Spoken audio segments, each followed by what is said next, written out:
মৌসুমী বায়ু বাংলাদেশের উপর মোটামুটি সক্রিয়। এমন অবস্থায় সারা দেশে কম বেশি বৃষ্টি হচ্ছে। এই সপ্তাহ জুড়ে সারা দেশে বিচ্ছিন্নভাবে কম বেশি বৃষ্টি হতে পারে। সেই সঙ্গে দেশের কোথাও কোথাও মাঝারি ধরনের ভারী থেকে ভারী বর্ষণ হতে পারে।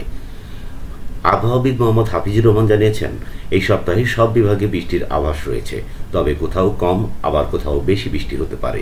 কিছু কিছু জেলায় কোনো কোনো দিন বৃষ্টি শূন্যও থাকতে পারে।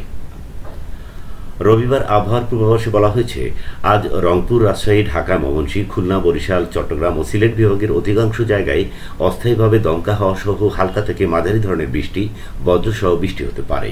সেই সঙ্গে দেশের কোথাও কোথাও মাঝারি ধরনের ভারী থেকে ভারী বর্ষণ হতে পারে। একই সময় সারা দেশের দিনের ও রাতের তাপমাত্রা প্রায় অপরিবর্তিত থাকতে পারে। সোমবারের পূর্বাভাসে বলা হয়েছে, রাজশাহী, রংপুর, ময়মনসিংহ, চট্টগ্রাম ও সিলেট বিভাগের অধিকাংশ জায়গায় এবং খুলনা, ঢাকা, বরিশাল বিভাগের অনেক জায়গায় অস্থায়ীভাবে দমকা হাওয়া সহ হালকা থেকে মাঝারি ধরনের বজ্র ও বৃষ্টি হতে পারে। সেই সঙ্গে দেশের কোথাও কোথাও মাঝারি ধরনের ভারী থেকে ভারী বর্ষণ হতে পারে। এ সময় সারা দেশের দিন ও রাতের তাপমাত্রা প্রায় অপরিবর্তিত থাকতে পারে।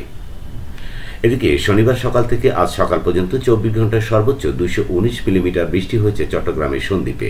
সর্বোচ্চ 35.1 ডিগ্রি সেলসিয়াস তাপমাত্রা ছিল রংপুরের রাজারহাটে। গতকাল ঢাকায় 2 মিলিমিটার বৃষ্টি হয়েছে।